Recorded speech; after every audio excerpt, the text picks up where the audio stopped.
Good morning, everyone. I hope all of you are fit and healthy. So, dear students, yesterday we have started our chapter number 27, that is Media and Democracy. In that chapter, we have read the two topics, that is, what is media, what is the role of media in democracy, and what are the functions of media. One topic, objectives of media, is left, and that topic we will cover in our today's class. So, let us start our class. Objectives of media. In today's class, we will read about what are the objectives of media. The objectives of the media are different to everyone. It is due to their diverse meaning that everybody find themselves connected to the media in one or the other sense. Means, if you are going to read a newspaper, you can find that the person who are interested in sports, they can find sports news in the newspaper, and if they are watching television, they can find sports channels to watch their favorite sports. The persons who are interested in share market, they can find the news related to share market in the TV and Google and internet and newspaper, in the magazines, or in all the sources of media. Same, the persons who are interested in Bollywood, in the film industry, they can find the news related to their interest. So, it is beneficial to all in one or other sense. Yes, everybody find the things of their interest simply. But the chief objective of the media can be discussed as follows. First is separate news from opinion. It means it is the objective of media to publish or to deliver all type of news, whether it is the opinion of a particular group of people or not. It means they are not bound to publish the news which are favorable for a particular group of people. Now, second objective is report on facts as they are.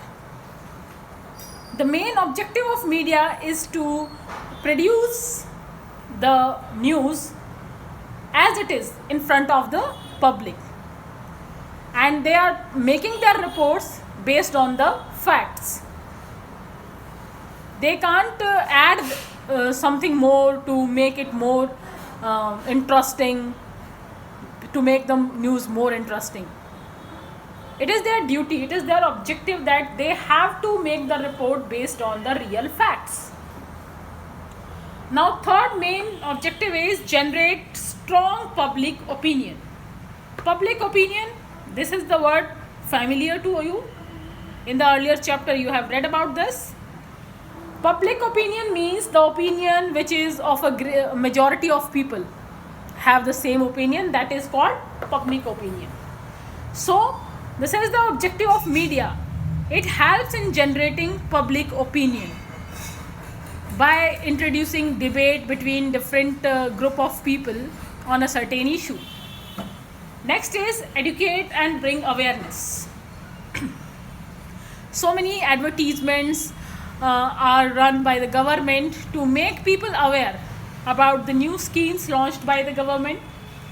So it is a great source through which people can become aware about the new schemes which are beneficial for them. Next is separate news and commercial interest of paper. Commercial interest means the interest that is related to money. Now, it is objective of media because they need money also to run their press, their newspaper, their TV channels.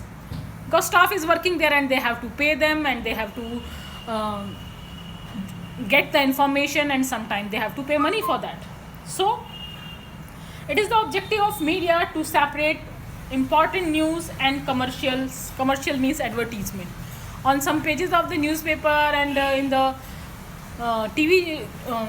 news channels, you can see that sometime in between new advertisements are running. So that advertisements are the commercial interest of the news channels or the media. But media try to keep them aside.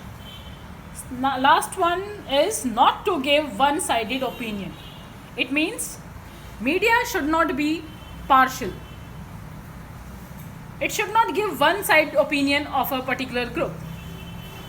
Its work is to show or produce the opinion of both sides of the issue, so that people can get the real information and then they can decide what they have to do. So all these are the main objectives of media. Now let's read the another topic, that is social responsibility. What is the social responsibility of media? As media is the fourth pillar of democracy, and in India media is free. So the first responsibility of media is to uphold truth. Maintain and inspire integrity. People in India have different religion, different creed, different caste, different beliefs. But it's duty or social responsibility of media to maintain the integrity between them. Next is follow code of conduct. Media itself made a code of conduct for itself only. All media houses has to work under that code of conduct. It means they can't be under the pressure of a particular group, a particular party, a particular business house, because they can't get fund from them. Obviously they can get donations, but they can't work under them. And this is the code of conduct of the press or media. Next is give priority to public interest. Yes, we can see that commercial interest is also very important for every firm, every TV channel, every newspaper, because money is also important. But priority should be public interest. Media always should produce the real facts in front of the public, so that public could decide better. Okay, that's all for today's lecture. I hope all of you have better understanding of the content. If still any doubt is there, you can call me or message me on my personal number. Thank you and have a nice day.